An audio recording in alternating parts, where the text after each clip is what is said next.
We hear all these questions. Can you give us an idea about what this is really about? Cody, I'll do my best. So I can understand why there's a lot of questions out there in the market. So maybe what I'll do is I'll try to provide some context via a story. And hopefully that clears it up. So I know it's a little unorthodox, but if, especially for your program, but if you'll bear with me, then I'd like to kind of dive into that a little bit. So I guess just to set the stage here, I'm a digital leader inside the company, and I also have global responsibility, and so I fly a lot. I fly all over the place, both internationally as well as domestically. And because of the heavy digital aspect of my job, I'm in the Bay Area a lot, and I'm in the new Silicon Valley, New York City a lot. So I'm back and forth across the country a lot as well. Because of that compression in my schedule and all that flying, my schedule's often pretty tight, pretty compact, right? And so it's imperative that I can get from point A to point B in a reasonable amount of time. Also, I'm a dedicated dad. Right? I have 3 great kids, and just like any other person, right, I want to be there for the basketball game or the play, or see my 7-year-old get her yellow belt in karate or what have you, right? And I live on the east. I live about an hour south of Philadelphia in a town called Kennett Square in the Northeast Corridor. So when I'm, especially on the West Coast, and I'm trying to get back, quite often I'll have a meeting in the morning, and I'm trying to get over back to the east, either for a dinner in the city or to catch my daughter's play or what have you.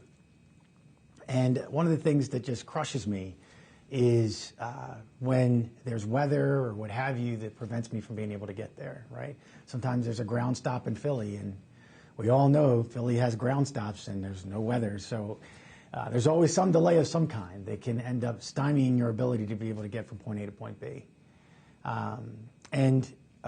That's really meaningful to me to be able to navigate accordingly. So, today, whenever I'm in a meeting, specifically a meeting in California in this particular example, I'll get a message that says, hey, there's been a weather delay and your flight's been canceled, and so we've rebooked you on another flight. Well, I guess for some people that would be great, but for the average business traveler who has a compressed schedule and is really counting on getting from point A to point B, that's a killer, right? If I miss that dinner, I can't make it up. And no matter what I want to say, if my son is looking out in the crowd and he's about to shoot a free throw and his dad isn't there, he's not going to forget that. I can't get that back. So it's imperative for me to try to figure out how I can get back over to the east and over to see my kids or that business meeting or what have you. Because I'm in the east, it affords me a lot of possibilities. If I can't make it to Philly, I could get to BWI or to Washington National or Dulles or to Newark, just the same, and I could take a train or a car and get to my destination. But the airline doesn't really have a facility to be able to do that effectively, right? So they can rebook me to another flight to Philly later on in the day, but that's too late. I've now missed it. But if I see that in time, and I can then jump in and say, well, what do you have going to Newark, or what do you have going to BWI? Maybe the weather front's moving north and BWI makes sense, or it's moving south and I get over to LaGuardia or Newark just the same. And then I'm then looking at train schedules to figure out how to get from the airport, to the appropriate place. And I'm trying to balance that with my calendar and when these events are scheduled to start, the dinner or otherwise. So cognitive IoT allows an opportunity for that to be taken away from me, for that to be, maybe it's contained through an app or what have you, but to have that capability, to have that engine that can learn about me, that can learn about where I am and my calendar and where I'm trying to get to, and then take all this instrumented data from the plane, traffic data, and then take in weather data just the same, and then determine what's the right course of action for me to still allow me to get to my destination in time, despite the fact that Philly's in a delay. Today, if I'm in that meeting, by the time I get out, it may be too late. The other flights to Newark or BWI or what have you already booked. But just imagine if there was an app, if there was a capability, if there was an engine that saw that, and as soon as that cancellation happened, it knew the other venues, the other ways in which I could be able to reach my destination. It had insight into traffic patterns, on-time arrivals associated with these flights, as well as insight into the weather to understand how the front's moving and its speed and direction. And so that it was able to rebook me accordingly. Cognitive IoT has the power to be able to do that. It has the power to be able for me to sit in a meeting and get out and say, hey, Al, you were originally flying to Philly and you were going to arrive at 4 o'clock in the afternoon. Now I have you booked on a different flight out of BWI, and you'll get home by around 4:45. Now I can either get to that dinner, or I can make my kids happy and proud of me that I was able to get back in time to see them. So that's the consumer aspect of it, right? That's what makes cognitive IoT so powerful, is it reaches you.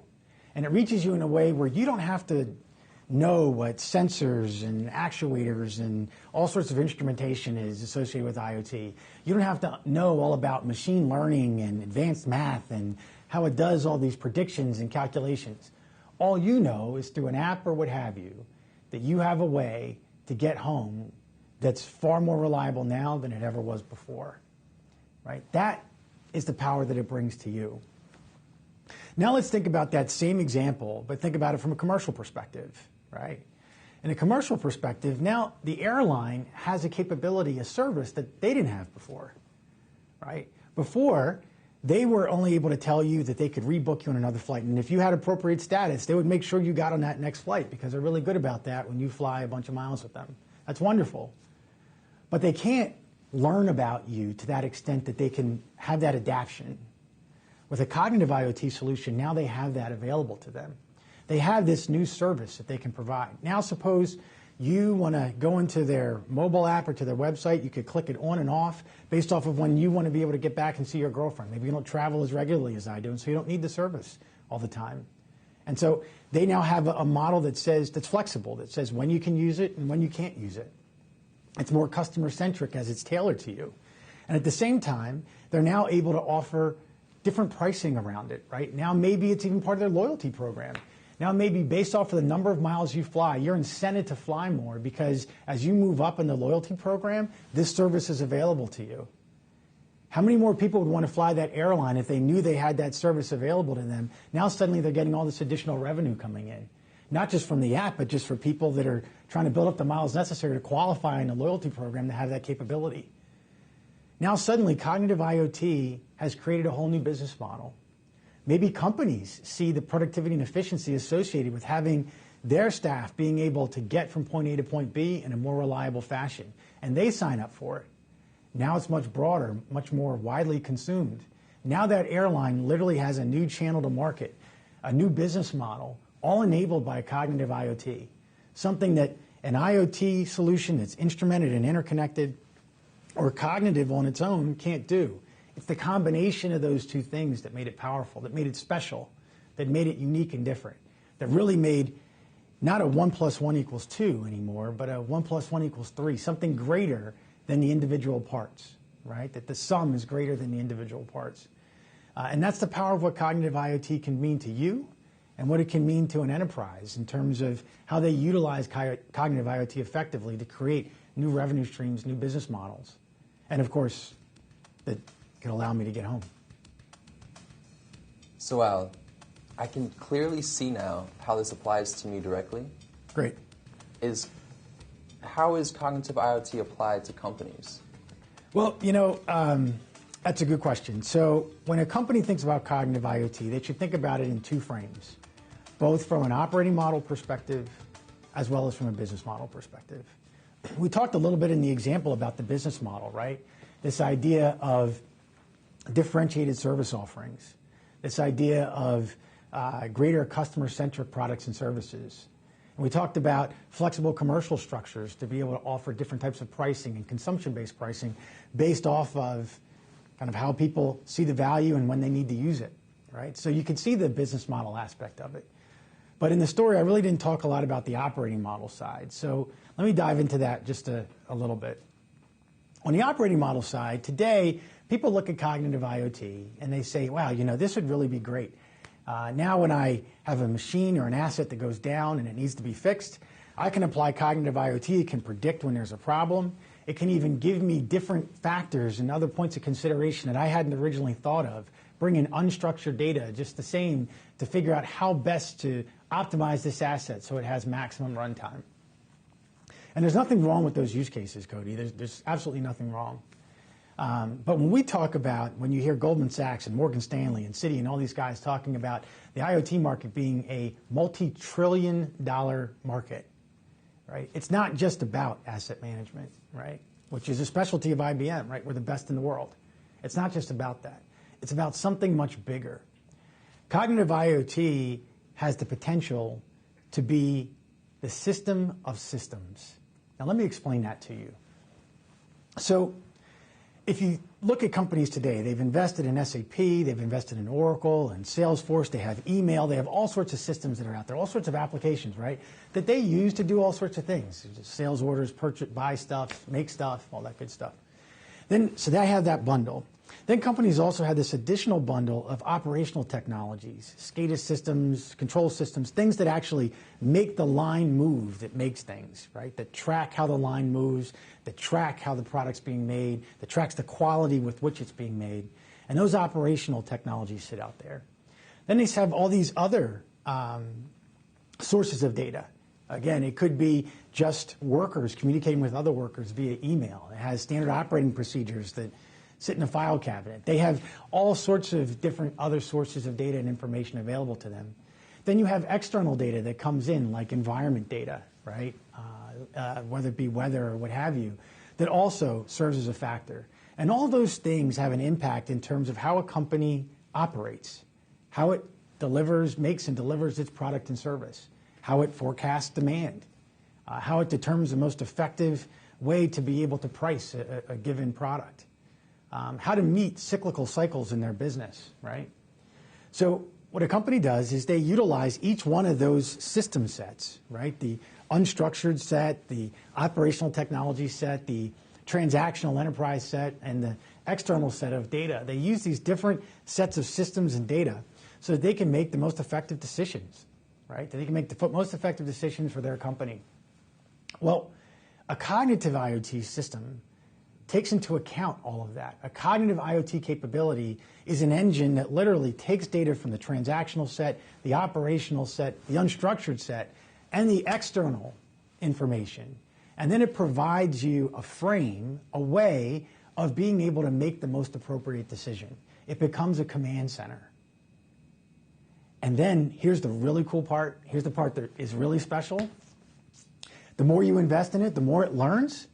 It moves from being able to tell you different commands that it can make to actually becoming a control system where it can actually perform the action itself. Where if you trust it over time, it has the ability to do a lot of that diagnostic and inspection and repair and a lot of those other elements that today humans do. But tomorrow can be done through this cognitive IoT capability. So it becomes a command and control system, a system of systems, if you will. And that's the ultimate potential and power of cognitive IoT. Now, why would a company see value in that? Well, outside of the obvious reasons, in that now you can extend beyond just asset management to back office and all these other elements. You can also reduce work steps in the process. You can find a way to be able to optimize how you utilize your workforce effectively because now they have greater insight, so they're able to make decisions more effectively. And then ultimately, you can increase the quality associated with how you operate and what you produce as the cognitive IoT system takes on that control. So there's power there in terms of what cognitive IoT can mean, both in terms of productivity, efficiency, and cost optimization. So companies can reach their economic optimums. So that's the power of cognitive IoT from an operating model perspective. I finally get it. Awesome. Can you remind us how to gain access to the point of view material? Yeah, so the easiest way, Cody, is going into my LinkedIn profile, Albert Ofer, O-P like Peter, H-E-R, first name Albert. For all of our IoT services and digital operations publications that are available for external consumption, we post it on my LinkedIn profile. And it also has my contact details, so you can also send me a note as well. Okay, perfect. Thank you for coming in today. I'm looking forward to next time out. I am too, Cody. Thanks for having me on the program. Appreciate it.